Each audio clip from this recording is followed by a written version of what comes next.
बाब नंबर 25 में आयत नंबर 3 में लिखा है कि यूं इसराइली बाल फ़खूर को पूजने लगे, तब खुदावंद का कहर बनी इसराइल पर भड़का और खुदावंद ने मूसा से कहा, कौम के सब सरदारों को पकड़कर खुदावंद के हुजूर धूप में टांग दे, ताकि खुदावंद का शदीद कहर इसराइल पर से टल जाए। सो मूसा ने बनी इसराइल के हाकिमों से कहा कि तुम्हारे जो जो आदमी बाल फ़खूर की पूजा करने लगे हैं उनको कत्ल कर डालो। फिर देखें, एक और हवाला है इस्तिस्ना में, बाब 12 में लिखा है कि तुम ज़रूर उन सब जगहों को नेस्तो नाबूद कर देना जहाँ जहाँ वो कौमें जिनके तुम वारिस हो गए ऊंचे ऊंचे पहाड़ों पर और टीलों पर और हरे खरे दरख्त के नीचे अपने देवताओं की पूजा करती थीं। तुम उनके मज़हबों को ढा देना और उनके स्तूनों को तोड़ डालना और उनके देवताओं की खुदी हुई मूर्तों को काट कर गिरा देना और उस जगह से उनके नाम तक को मिटा देना। ये सब बातें बाइबल के हवाले से हैं। फिर एक आखिरी हवाला मैं ये बयान कर देता हूँ, ये पता लगता है कि इस्तिस्ना में क्या लिखा है। बाब 13 का हवाला है, उसमें ज़िक्र है कि अगर तेरे दरमियान कोई नबी या ख्वाब देखने वाला ज़ाहिर हो और वो तुझसे कहे कि आ हम और मबूदों की जिनसे तू वाकिफ़ नहीं पैरवी करके उनकी पूजा करें, तो तू हरगिज़ उस नबी या ख्वाब देखने वाले की बात को न सुनना। वो नबी या ख्वाब देखने वाला कत्ल किया जाए। अगर तेरा भाई या तेरी माँ का बेटा या तेरा बेटा या बेटी या तेरा दोस्त जिसको तू अपनी जान के बराबर अजीज़ रखता है तुझको चुपके चुपके फुसला कर कहे कि चलो हम और देवताओं की पूजा करें, तो तू इस पर उसके साथ रजामंद न होना और ना उसकी बात सुनना। तू उस पर तरस भी न खाना और ना उसकी रियायत करना और ना उसे छुपाना, बल्कि तू उसको ज़रूर कत्ल करना और उसको कत्ल करते वक्त पहले तेरा हाथ उस पर पड़े, इसके बाद सब कौम का हाथ पड़े। तो ये चंद एक हवाले हैं सिर्फ ये बताने के लिए कि अहदनामा कदीम में तो ये ज़िक्र मिलता है और बड़ी कसरत के साथ मिलता है, लेकिन कुरान करीम जो अल्लाह ताला का मुहकम कलाम है, अल्लाह ताला का बरहक कलाम है, उसमें हरगिज़ ये मज़मून कहीं बयान नहीं हुआ कि अगर कोई शख्स ईमान लाने के बाद फिर इर्तिदाद का रास्ता इख्तियार करे तो उसको कत्ल किया जाए या कोई और सज़ा दी जाए। इस वक्त आबिद साहब एक हमारे गैरज जमात मुसलमान कॉलर इस वक्त हमारे साथ हैं। आबिद साहब अस्सलाम वालेकुम रहमतुल्लाह। जी आबिद साहब अस्सलाम वालेकुम रहमतुल्लाह। आबिद साहब को अभी हम दोबारा ट्राई करेंगे, कतर से हमें फ़ोन कर रहे हैं, दोबारा इनसे बात करेंगे। समरीन साहिबा, आपसे मैं गुजारिश करूँगा, जिस तरह के अभी ताल मुजीब साहब ने भी और बशर कारन साहब ने भी बताया, हवाला जात पढ़ दिए गए हैं, उनको जाके दोबारा पढ़ें। उसके बाद अगर कोई आपके जहन में सवाल आता है तो दोबारा आइंदा प्रोग्राम भी हम इसी टॉपिक पे करेंगे, तो फिर आप दोबारा ज़रूर हमें ज्वाइन कर सकती हैं और अगर पूछना चाहें तो इस बारे में आप पूछ सकती हैं। और अब देखते हैं कि आबिद साहब की लाइन इस वक्त ठीक है कि नहीं। आबिद साहब अस्सलाम वालेकुम रहमतुल्लाह। अच्छा जी, आबिद साहब को दोबारा हम कोशिश करेंगे। मिर्ज़ा मगफूर अहमद साहब पाकिस्तान गोजरा से टेलीफोन लाइन पर हमारे साथ हैं। मिर्ज़ा मगफूर अहमद साहब अस्सलाम वालेकुम। जी वालेकुम सलाम। जी मगफूर साहब फरमाइए। अस्सलाम वालेकुम।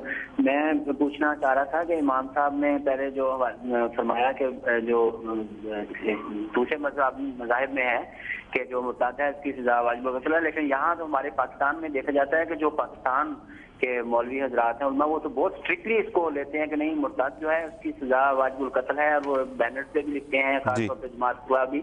मैं ये सिर्फ पूछना चाहता हूँ कि कुरान में तो इसका नहीं है, तो वो ये मौलवी हजरात फिर कहाँ से ले लेते हैं? ठीक है जी, बिल्कुल ठीक है मगफूर साहब, जज़ाकल्लाह जी। जी हम सब, अगर ऐसा है कि कुरान में कहीं नहीं तो फिर वो किस बेस पे ऐसा करते हैं? ज़ाहिर है कि वो कुरान की बुनियाद पर तो नहीं बात करते, ना रसूल पाक सल्लल्लाहु अलैहि वसल्लम के किसी इरशाद पर करते हैं। तो ये सवाल दरअसल उनसे ही पूछना चाहिए, क्योंकि मुश्किल ये है कि बाज़ उलमा ने या नाम नहाद उलमा ने कुछ अकायद, कुछ ख़यालात, कुछ नज़रियात अपनी तरफ से बना लिए और अपनी तरफ से बनाकर उसको इस रंग में पेश करते हैं कि आम सादा लोग जिस वक्त उनको सुने या आम आदमी जिनको मौका नहीं मिलता ज़्यादा गौर फ़िक्र करने का, जब वो सुने तो या वो समझें कि ये कुरान पर मबनी है या रसूल पाक सल्लल्लाहु अलैहि वसल्लम के इरशाद पर मबनी है।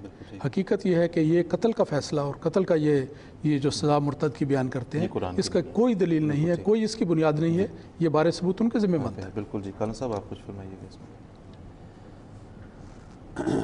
बात ये है कि कुरान करीम फरमाता है कि तमाम मुनाफिकीन मुर्ताद हैं। अल्लाह ताला मुनाफिकीन को मुखातब करके फरमाता है कद कफ़र तुम बादा ईमानकुम, ए मुनाफिकीन तुमने ईमान लाने के बाद कुफ़र किया, इसका नाम इर्तिदाद है। मगर किसी आयत और हदीस में नहीं लिखा कि मुनाफिकीन को कत्ल कर दो। एक आयत में फरमाया कफरू बादा इस्लामिहिम, मुनाफिकीन ने इस्लाम कबूल करने के बाद इनकार कर दिया, इसका नाम इर्तिदाद है। मगर कहीं नहीं फरमाया कि मुनाफिकीन को कत्ल कर दो।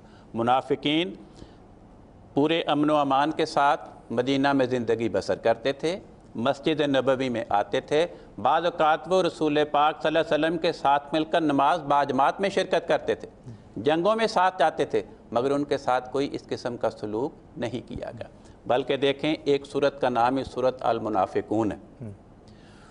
उसमें लिखा है कि ये जो मुनाफिकीन हैं, फरमाया आमानु सुम्मा कफरू, ये पहले ईमान लाए थे फिर उन्होंने इनकार कर दिया, फतोबया अला कुलूबिहिम, इनके दिलों पे मोहर लगा दी गई। चंद जुमले आगे बयान करके अल्लाह ताला फरमाता है व इज़ा कीला लहुम, जब इन मुनाफिकीन को जो मुर्तदीन हैं कहा जाता है तालो के भाई आओ, यस्तगफिर लकुम रसूलुल्लाह, अल्लाह का रसूल तुम्हारे लिए खुदा की बारगाह में माफ़ी मांगे, तुम्हारे लिए इस्तिगफार करे, उनका रवैया क्या होता है? लव्व रुऊसाहुम, वो सहाबा की तौबा की दावत सुनकर अपना सिर फेरते हैं। वरअतहुम यसुद्दूना, और फरमाया ए नबी तो देखता है कि वो मुंह मोड़ते हैं, वह मुस्तकबिरून, आजिज़ी के साथ नहीं, शर्मिंदगी के साथ नहीं, तकब्बुर का रवैया इख्तियार करते हुए। इस जुमले पे गौर फरमाएं। ये जुमला बता रहा है कि वो मुनाफिकीन जो मुर्तदीन थे, रसूल पाक सल्लल्लाहु अलैहि वसल्लम को इनका इल्म था, सहाबा को इनका इल्म था। सहाबा उन्हें तबलीग करने जाते थे कि भाई इर्तिदाद छोड़ो, आओ दोबारा माफ़ी मांगो, खुदा का रसूल तुम्हारे लिए माफ़ी मांगेगा, इस्तिगफार करेगा, खुदा तआला तुम पे शफ़क़त फरमाएगा। लेकिन उनका रवैया क्या होता था? वो आगे से अकड़ते थे, तकब्बुर का इजहार करते थे।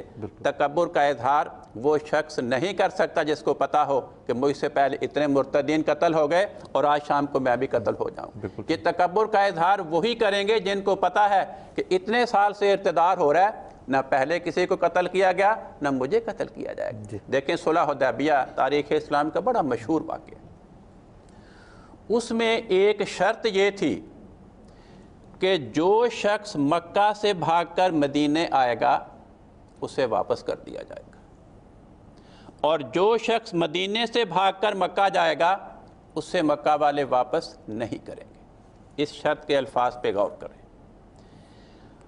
अहले मदीना कौन थे? मुसलमान। तो अहले मदीना में से कौन भागकर मक्के जाएगा? जो इस्लाम को छोड़ेगा, इर्तिदाद इख्तियार करेगा, तभी मक्का जाएगा, वरना मक्का वाले तो उसको कत्ल कर देंगे। और मक्का में वाले कौन थे? कुफार, मुशरिकीन। उनमें से कौन भागकर मदीने आएगा? जो कुफर को छोड़ के इस्लाम कबूल करेगा। तो आपने ये फरमाया कि जो शख्स मक्के से भागकर मदीने आएगा हम उसे वापस कर देंगे, और जो आदमी मदीने से भागकर मक्के जाएगा मक्के वाले उसको वापस नहीं करेंगे। अगर रसूल पाक सल्लल्लाहु अलैहि वसल्लम ये समझते कि शरीयत का हुक्म ये है कि जो इर्तिदाद करे उसको कत्ल कर दो, तो आपने शर्त ये वहाँ रखनी थी कि जो मक्का से आएगा उसे वापस करेंगे, जो मदीना से जाएगा अहले मक्का उसे वापस करेंगे, ताकि हम अपनी शरीयत के मुताबिक उसको कत्ल कर दें। वो जो मौलवी कहते हैं वो बुखारी की एक रिवायत है, उसमें ये है कि मन बदला दीनहु फक्तुलूहु, जो आदमी अपना दीन बदले उसको कत्ल कर दो।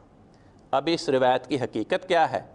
इस रिवायत का जो रावी है वो इकरमा है, जो खारजी था, और वो हज़रत अली का दुश्मन था। उसने हज़रत अली को बदनाम करने के लिए हदीस बनाई। हदीस का पूरा मजमून ये है कि कुछ लोग थे जिन्होंने इर्तिदाद किया, हज़रत अली ने उनको आग में जला दिया, और इकरमा ने यह वाक़या बयान कर इब्न अब्बास के पास कि हज़रत अली ने उनको आग में जलवा दिया। तो इकरमा के बकौल ये वाक़या सुनकर हज़रत अली का हज़रत इब्न अब्बास ने कहा कि रसूल पाक सल्लल्लाहु अलैहि वसल्लम ने फरमाया है कि जो आदमी अपना दीन बदल दे उसको कत्ल कर दो। अगर मेरे पास वो आते तो मैं उनको कत्ल करता, आग में ना जलाता। अब देखें इस हदीस की बुनियाद किस इंसान पर है? जो हज़रत अली का दुश्मन है और खारजी है। वो हज़रत अली को बदनाम करने के इस किस्म की हदीसें घड़कर मन पेश कर रहा है।